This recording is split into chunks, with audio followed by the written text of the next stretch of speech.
உங்கள் அன்பு நண்பன் மாற்றவி. இன்னைக்கான வீடியோ வந்து என்ன பார்க்க போறோம்னா, எல்லாருமே ரொம்ப நாளா கேட்டுட்டு இருந்தீங்க சிங்கப்பூர் சர்வர் ஐடி கலெக்ஷன் போடுங்க, சிங்கப்பூர் சர்வர் ஐடி கலெக்ஷன் போடுங்கன்னு. அதை தான் நீங்க இப்போ பார்க்க போறீங்க. ஆக்சுவலா இந்த வீடியோ வந்து டெலிகாஸ்ட் ஆனது நம்ம வந்து லைவ்லயே இருந்திருக்க மாட்டோம் 2-3 நாள். ஏன்னா நம்ம பூயாவாடுக்காக வெளியே போயிருக்கோம். இந்த டைம்ல நீங்க கேட்டதுக்காக தான் இந்த ஒரு வீடியோ ஐடியாவே வந்துச்சு. எல்லாருக்கும் ஒரு கோடி கும்பிடு சரியா. சோ இப்பதான் நான் லாகின் பண்ணியிருக்கேன். போய் பல மாசம் ஆயிடுச்சு. உள்ள எப்படி இருக்குன்னு ஒன்னும் தெரியல. ஓகே போய்க்கலாமா உள்ள. சோ கிளைமே அந்த அளவுக்கு எடிட் எல்லாம் பண்றதுக்கு டைம் இல்ல. ஏன்னா இன்னைக்கு டைம் பாத்துக்கோங்க. நைட்டு 8 மணிக்கு வீடியோ எடுக்கிறேன்னா 9 மணிக்கு லைவ் வரணும். அது மட்டும் இல்ல நைட்டு 3 மணிக்கு கிளம்பணும் இங்க இருந்து தூத்துக்குடிக்கு. அதனால எப்படின்னு தெரியல. முடிஞ்ச அளவுக்கு சீக்கிரமே எடிட் பண்ணிட்டு இது பண்ணிடுவேன். அதனால கொஞ்சம் சப்போர்ட் பண்ணீங்கன்னா ஃபுல்லாவே பாருங்க. ஃப்ளோலாம் ஏதோ வாயில வளருவேன், கண்டுக்காதீங்க சரியா கைஸ். ஓகே கேன்சல் பண்ணிக்கலாம் கைஸ். அந்த ஐடி நம்ம பசங்க கிட்ட 1-2 பேர்கிட்ட இருக்கு. அப்பப்ப வந்து விளாடுவாங்க.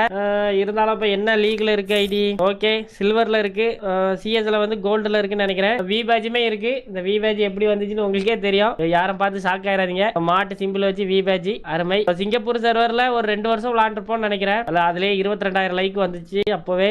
சரி ஓகே. ஸோ கில்டு வாரு எல்லாமே. ஸோ மாட்டு பாய்ஸ் கில்டு வந்து இவங்க லெவல் 5ல இருக்கு பாருங்க. சிங்கப்பூர் சர்வர்ல மாட்டு பாய்ஸ் கில்டும் இருக்கு. அதை மெயின்டைன் பண்றது வந்து ஸ்ரீலங்கா, சிங்கப்பூர், மலேசியா பசங்க மெயின்டைன் பண்ணிட்டு இருக்காங்க. அப்படியே சிங்கப்பூர் சர்வர்ல இருந்து பாக்குறீங்க அப்படின்னா நம்ம கில்டு பசங்களுக்கு ரெக்வஸ்ட் இது பண்ணுங்க. ஐடி நம்பர் என்ன இருக்கு சரி. அவங்களுக்கு கான்டென்ட்க்கு போயிடலாமா. நீங்க நினைக்கிற மாதிரி ஆகா ஓஹோ அப்படிலாம் இருக்காது. நார்மலா இருக்கும்.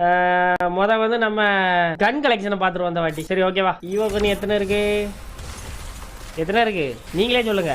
ஒண்ணுமே இல்ல. இவன் டம்மி தான் போட்டுருக்கு.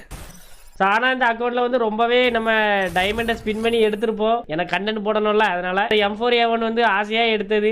இது வந்து ஒரு ஓல்டு கன்னு சொல்லிட்டு வந்த உடனே எடுத்தது. சரியா. இதுல வந்து எத்தனை கலெக்ஷன் இருக்கு இருங்க, நான் வேணா இந்த பக்கம் வந்துடுறேன். M4A1ல ஒரு 5 கன் ஸ்கின் இருக்கு. இதுதான் மெயின் ஸ்கின்னா வச்சு விளாடுறது. Double rate of fire. அப்புறம் எல்லாமே நார்மல் கன்னு தான். அப்புறம் ஏகேல வந்து டபுள் அக்யூரசி ஏகே. இது வந்து ஒரு பூயா பாஸோட கன் ஸ்கின். அப்புறம் வந்து இதை பிடிச்சி எடுத்த ஒரு சூப்பரான ஸ்கேர் கேஸ். சரியா. இதை விளாண்டு பார்த்தா தெரியும். ஈவோ கன் அடிக்கிற மாதிரியே அடிக்கும், குறைய சொல்ல முடியாது. அப்புறம் வந்து ஒரு குரோசா 3 ஸ்கின் இருக்கு.